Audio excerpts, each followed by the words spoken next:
हरिधन पता नहीं कहां से इतनी ऊर्जा लाता। सुबह सूरज निकलने के पहले वो जाग जाता। उसके बाद सुबह से रात को सोने तक वो किसी बैल की तरह काम में लगा रहता। चाहे घर का काम हो या बाहर का, सबकी नजर हरिधन पर ही रहती। खेत में बुआई से लेकर कटाई, जानवरों को चारा या सब्जी काटने से लेकर घर की साफ सफाई हरिधन के कांधे पर ही थी। घर में उसको कोई भी काम बोला जाता, वो सिर झुकाए उस काम को करता। कभी किसी काम के लिए मना नहीं करता। लेकिन आज उसका दिल बहुत उदास है। वो चुपचाप घर के बाहर चारपाई पर लेटा कुछ सोच रहा था। मैं सब कुछ सह लेता हूँ, किसी को कुछ नहीं कहता। इसका मतलब ये नहीं है कि लोग मेरे साथ गुलामों जैसा व्यवहार करें। किसी जानवर से भी बदतर जीवन हो गया है मेरा यहाँ। अरे मैं नौकर तो नहीं हूं ना इस घर का, मैं घर का दामाद हूँ। भला दामाद के साथ ऐसा व्यवहार कौन करता है? हरिधन को वैसे तो कुछ बुरा नहीं लगता था, लेकिन आज उसकी सास ने जब उसे भला बुरा कहा और उसकी पत्नी गुमानी उसे चुपचाप सुनती रही, तो उसके सब्र ने जवाब दे दिया। उसकी आत्मा छिल गई और उसे उस दर्द का एहसास हुआ जो उसे अभी तक नहीं हुआ था। आज पहली बार उसकी आंखों में आंसू भी आ गए थे।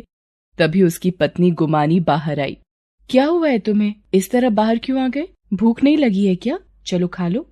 अरे खा तो लिया, तुम्हारी माँ ने तो खिला दी मुझे गाली। अब पेट भर गया मेरा।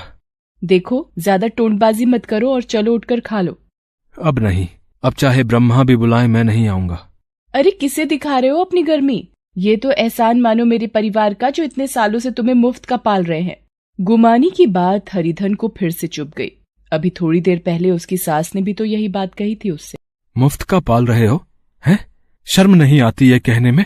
सारा दिन तुम्हारे परिवार के लिए कोल्हू के बैल की तरह जुता रहता हूँ, तब जाके दो निवाले मिलते हैं और तुम कह रही हो कि मैं मुफ्तखोर हूँ।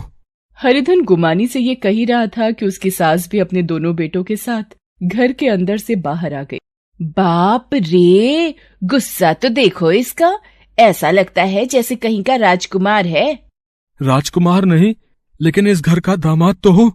ऐसे दामाद से तो भगवान बचाए जो बीवी के घर में ही घर जमाई बनकर सालों से पड़ा है। अपने शौक से तो नहीं आया मैं यहाँ, है?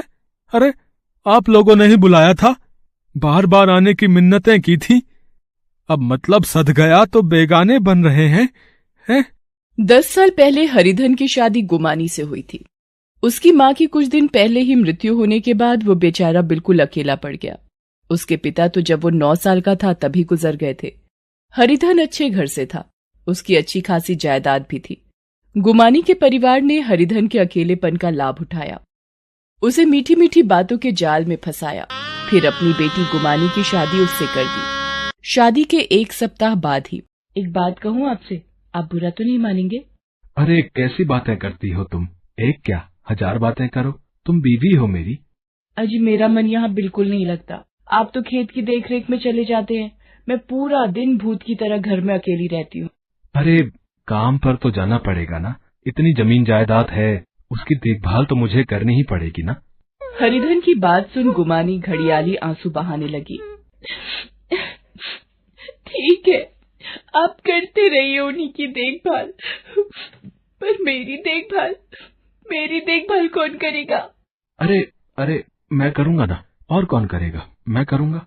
इस तरह पूरा दिन घर से बाहर रहकर आप मेरी देखभाल करोगे? हरिधन तो क्या करूं बताओ? बोलो, तुम ही बोलो।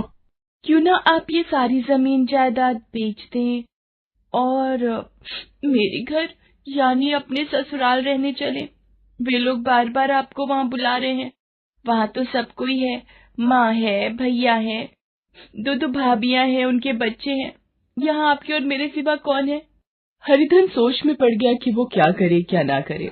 इधर दिन बीतते जा रहे थे। गुमानी हर दिन एक ही राग अलापती। आखिरकार उसकी जीत हुई। हरिधन ने अपना सब कुछ बेच दिया और सारे पैसे गुमानी और अपनी सासू माँ को सौंप दिए। शुरू में ससुराल में उसकी खूब खातिरदारी हुई।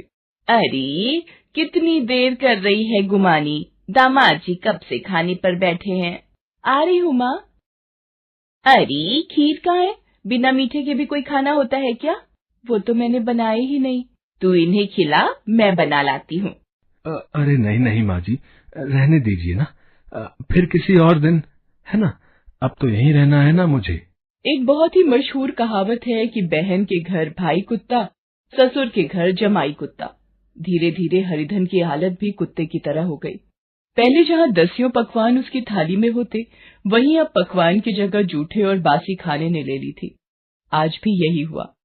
वो बेचारा पूरा दिन थक कर आया और उसे जूठा खाना दिया जाने लगा, जिसे खाने से उसने मना कर दिया। इस बात पर उसकी सास ने उसे मुफ्तखोर और ना जाने क्या क्या कह दिया। हरिधन का आज का दिन ही बुरा था। पहले सास ने सुनाया, फिर बीवी ने, और अब उसके दोनों साले भी तैयार खड़े थे। मतलब शर्म नाम की भी कोई चीज है कि नहीं है जीजा जी? है अरे कब तक यहाँ ससुराल की रोटी तोड़िएगा? है अरे इस तरह कोई मुंह उठाकर अपना जमीर बेचकर ससुराल में इतने साल रहता है क्या? है अपने दोनों सालों की बात सुनकर हरिधन आग बबूला हो गया। अरे कहाँ जाऊं मैं? है सब कुछ बेचकर तो आप लोगों को चढ़ावा चढ़ा दिया ना। बड़े बेशर्म आदमी हो। है अरे हमने कहा था बेचने के लिए, तुम अपनी मर्जी से बेचकर आए थे, और ये क्या चढ़ावा लगा रखा है? हैं? चलो मान लो कि तुमने कुछ पैसे दिए भी, तो उसके बदले मुफ्त का ठूसा भी तो है इतने दिनों। अरे किससे बातें कर रहे हो भाई? इसके तो आंखों का पानी मर गया है। देखो मैं चुप हूँ, इसका मतलब कुछ भी बोलोगे तुम? हैं? हाँ बोलेंगे बोलेंगे, क्या करोगे? हैं? ये हमारा घर है, तुमसे पूछकर हम फैसला नहीं करेंगे भाई, ठीक है ना? अब तो हरिधन ने भी फैसला ले लिया। उसने चीखते हुए गुमानी से कहा कि गुमानी गुमानी गुमानी। अरे क्यों पागलों की तरह चीख रहे हो? मैं तो यहीं खड़ी हूँ। गुमानी, मेरा जितना अपमान होना था हो गया, मैंने सह भी लिया, लेकिन अब नहीं। मैं इसी समय ये घर छोड़कर जा रहा हूँ। तू आ रही है मेरे साथ? बोल तू आ रही है? हरिधन ये बात दोहराता रहा, लेकिन गुमानी तो किसी पत्थर की तरह हो गई थी। हरिधन समझ गया कि वो नहीं आएगी। वो गुस्से में पैर पटकता हुआ वहां से निकल गया। कई मील तक वो पैदल ही चलता रहा। आज उसे अपनी स्वर्गवासी माँ की बहुत याद आ रही थी। कितना प्यार किया करती थी वो उसे।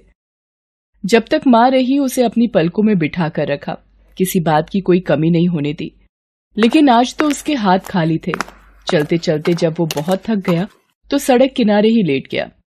उसकी नींद जब खुली तो सवेरा हो चुका था। अरे अरे सवेरा तो हो गया है, लेकिन ऐसा लगता है मेरे जीवन में अब भी घुप अंधेरा है। हरिधन को बार बार अपने ससुराल वालों द्वारा दिया गया छल और अपमान याद आ रहा था। वो अपने आंसू रोकने की कोशिश कर रहा था, लेकिन वो तो रुक ही नहीं रहे थे। सुबह से शाम हो गई। वो एक पत्थर की भांति सड़क के किनारे पड़ा रोता रहा। आने जाने वाले लोग उसे घूर घूर कर देखते रहे। अब तो उसे भूख भी लगने लगी थी। भूख से पेट दर्द कर रहा है, जेब में फूटी कौड़ी भी नहीं है, क्या करूं मैं? वो ये सोच ही रहा था कि उसने देखा कुछ लोग सिर पर बोरा ढोकर एक गोदाम तक पहुंचा रहे हैं। हरिधन भी उनके साथ काम पर लग गया। पूरे 50 रुपए उसे दिन भर की दिहाड़ी के मिले। मेहनती तो वो था ही, इसलिए उसने ये काम जारी रखा। धीरे धीरे उसने कुछ पैसे जोड़े और एक चाय की दुकान खोल ली। उसकी दुकान खूब चल निकली। अरे हरिधन भैया, इतनी देर मत करो। है अरे अरे कब तक तरसाओगे अपनी चाय के लिए? है बस साहब, हो ही गया है। कहते हैं मेहनती लोगों के दरवाजे पर लक्ष्मी मैया खुद खड़ी रहती हैं। हरिधन की छोटी सी चाय की दुकान पहले एक छोटे से होटल में बदली, फिर रेस्टोरेंट में, उसके बाद शहर के सबसे बड़े होटल में। जैसे ही गुमानी और उसके परिवार को ये पता लगा कि हरिधन फिर से अमीर हो गया है, वो लार टपकाते और घड़ियाली आंसू बहाते वहां पहुंच गए। अरे दामाद जी, मैं तो आपकी माँ जैसी हूँ, भला माँ की बात का कोई बुरा मानता है? क्या जीजा जी, आप भी ना कमाल करते हैं। अरे अरे जीजा साले का तो मजाक का संबंध होता है, और आप तो मजाक मजाक में रूठ गए जीजा जी। गुमानी भी कहाँ पीछे रहने वाली थी। उसने भी अपने विरह की गाथा उसे कह सुनाई। पता है आपके बिना कैसे काटे हैं मैंने दिन। आप तो चले हैं गुस्सा होकर, लेकिन मैं तो हर रात आपको याद कर रोती रही। चलिए अब घर चलिए। हरिधन उनकी बातों को बहुत देर तक गौर से सुनता रहा और मुस्कुराता रहा। मुस्कुराते हुए उसने अपने मैनेजर को आवाज लगाई। मैनेजर मैनेजर अरे अरे इधर आओ। अरे कितनी बार कहा होटल में भिखारियों को नहीं घुसने देने के लिए, है ना? कहा था ना। देखो एक साथ कितने भिखारी घुस आए हैं, देखो देखो। चलो इन्हें जल्दी से बाहर निकालो, बाहर निकालो इन्हें। हरिधन की बात सुनकर मैनेजर उन लोगों को धक्के मारकर बाहर निकालने लगा। हरिधन के ससुराल वाले और गुमानी उसका मुंह ताकते रह गए।